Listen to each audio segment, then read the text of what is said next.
Good morning, everyone.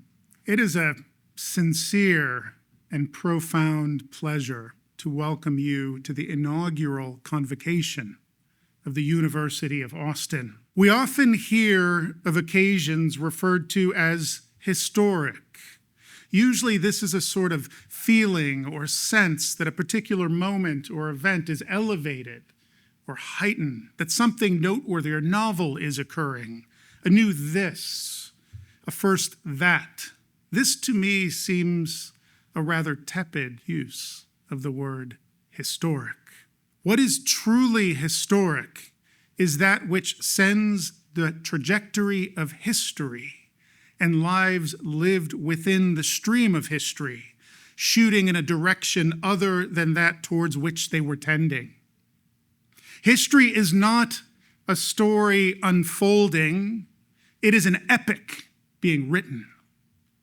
And its authors are those bold enough to exercise their agency in the pursuit of higher things. As I look across the room, I do not see students or faculty or staff or loved ones. I see a room filled with the courageous, the bold, with pioneers, with heroes.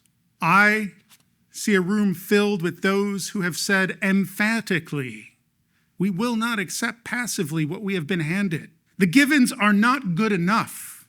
We will create anew.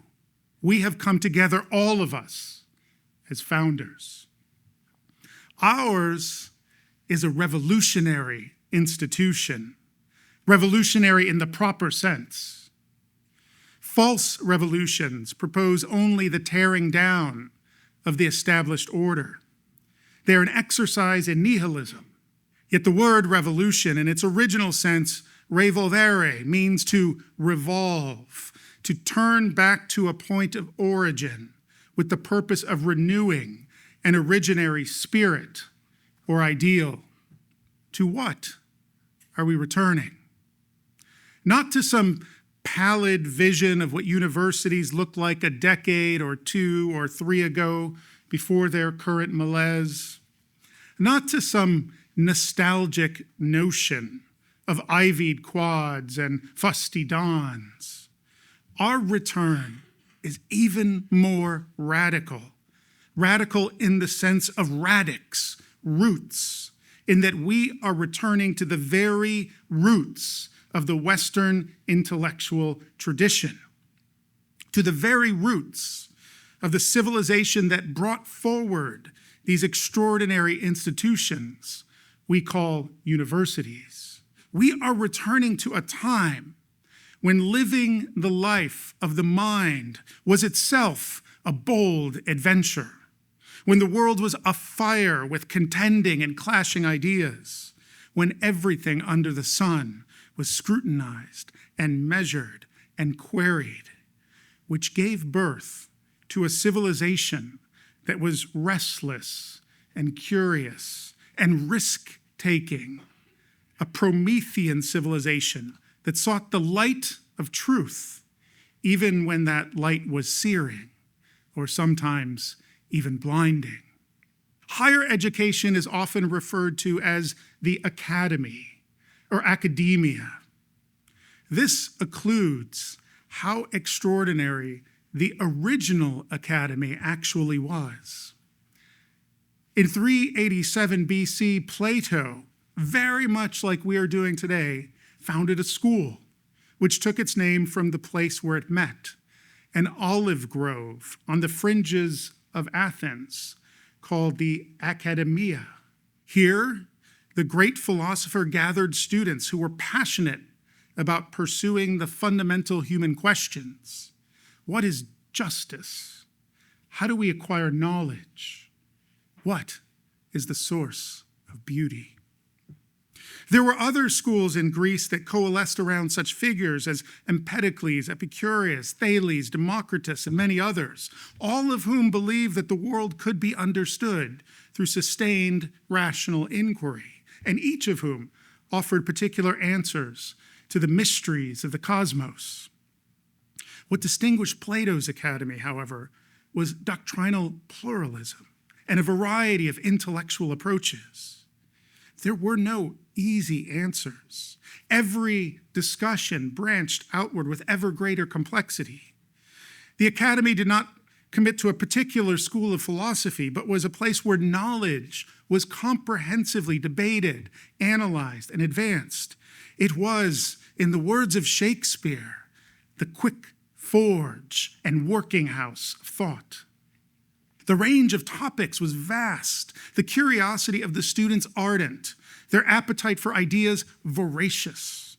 From just a selection of the works of one of Plato's students, Aristotle, we can come to understand how wide-ranging were the intellectual concerns of the age.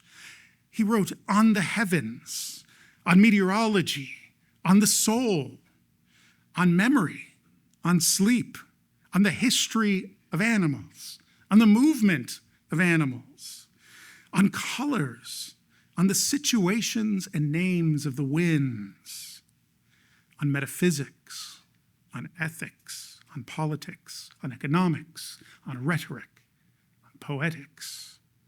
Plato and his students were not narrow specialists, not pedants, not ideologues. They were rather propelled to dispute, to discover everything there was to know, and to test the boundaries of knowing itself. The animating spirit of Plato's Academy was his great teacher, Socrates. Socrates was famous, perhaps infamous, for engaging the citizens of Athens in frank conversations about philosophical topics. He was restless, persistent, infuriating. He cornered his fellow Athenians and pressed them to answer his questions. Is virtue taught, or does it come to us by nature? What is the purpose of love? Is the soul immortal? As each would offer a response, Socrates would push harder.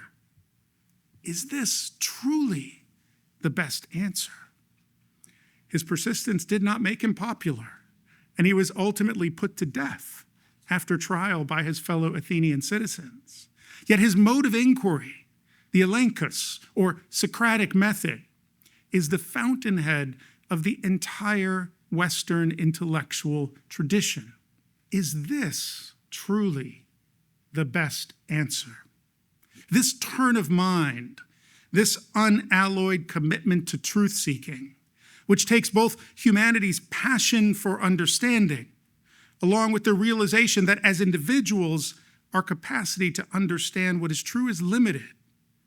This is the very reason we create these collective enterprises known as universities. It is why this university is dedicated to the fearless pursuit of truth. Sacred institutions rest upon the revelation of settled truths, truths from the mouth of prophets and from the pages of hallowed texts. For human institutions engaged in human matters, however, given that, as Kant opined, out of the crooked timber of humanity no straight thing was ever made, our confidence in received opinion ought to be tempered. Our work is to stir up settled ideas, not as puerile exercises in contrarianism, but to see if once they settle back into place, they have the same shape as before. The term education derives from the Latin educare and means to lead out of. To lead us out of what? Out of ignorance. A liberal education is one that presumes that human beings have freedom and agency, and that in liberating us from ignorance, we will learn how to use our freedom well. Its purpose is not simply knowledge, but wisdom. The great cautionary tale in the West is that of Dr. Faustus, who sold his soul to master every area of knowledge: law, medicine, theology, philosophy, but who, with all the power and information in the world at his fingertips, could think of nothing better to do than to satisfy his most trivial desires. And he surrendered his life at the allotted time in despair. His tale is tragic. Knowledge without wisdom is enslaving. Faustus had limitless knowledge in every domain, but he failed to come to know himself, and in the end was struck down by his own pride.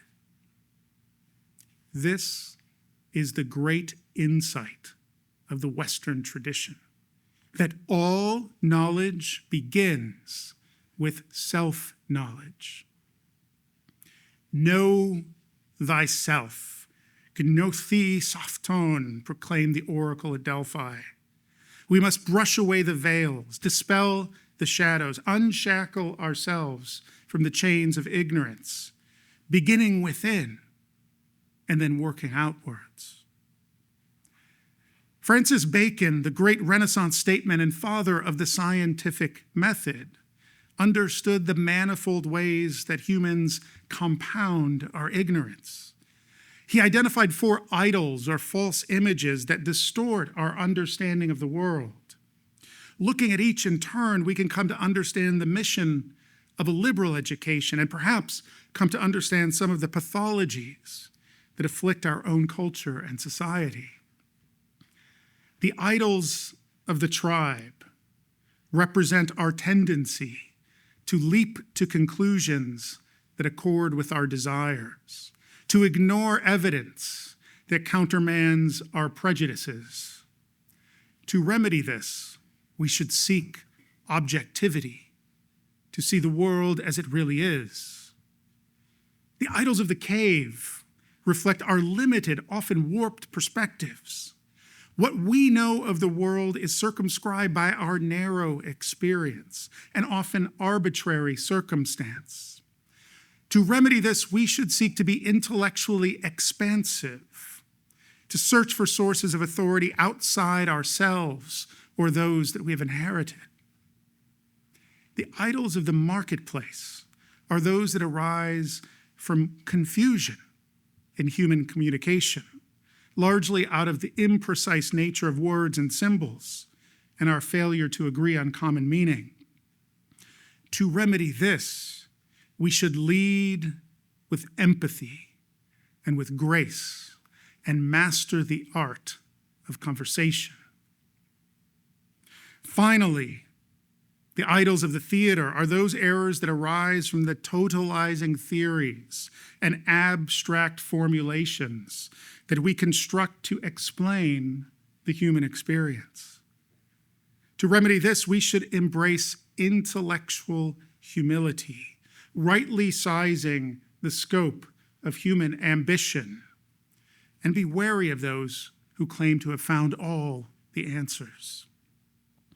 Universities like Plato's Academy are the places that we have dedicated to these very ends, seeing the world clearly, seeking to be intellectually expansive, learning from one another through conversation, asking fundamental questions.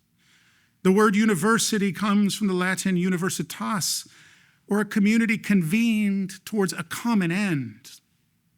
As we pursue this common end, the quest for a clarity that is often elusive, we must remember that each of us has only a fragmentary understanding of the world, that each of us, at best, adds a small piece to the great mosaic of learning. Intellectual humility is not fashionable, nor is the passionate pursuit of truth.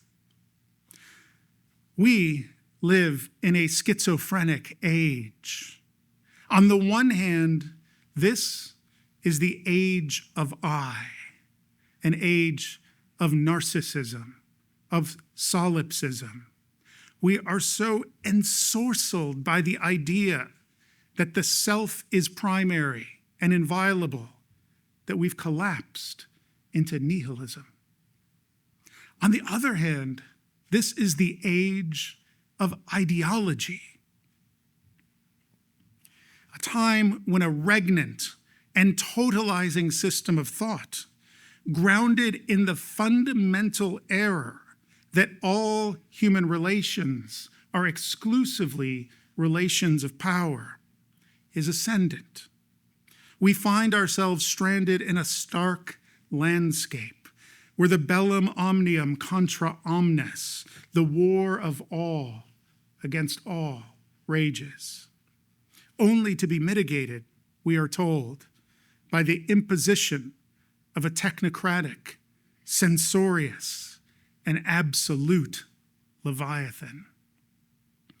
Our institutions, including our institutions of higher learning, have been overwhelmed by both the relativism of the age of I and the absolutism of the age of ideology. They are shaken, unsteady, adrift. So let us begin again. Let us be revolutionaries, radicals, returning to the headwaters of our tradition, reviving the spirit of curiosity, of courage, following the great chain of conversation across the ages, where orthodoxy and heterodoxy contend, carried out in books, in works of art, in the progression of the sciences. Our university, like Plato's Academy, is a sort of sacred grove, a place set apart, from which we can observe the vicissitudes of our times, but not become enslaved to them. Let us ask again and again, is this the best answer? From these humble beginnings, if we embrace the simplicity of our purpose and the clarity of our mission, becoming ourselves pioneers, founders, mavericks, heroes, bringing into the world not only this institution, but also the remarkable things that we will each build, create, fashion, and forge. We will indeed look back at this moment, at this occasion, as truly historic. So let us begin. Convocatum Est. Thank you.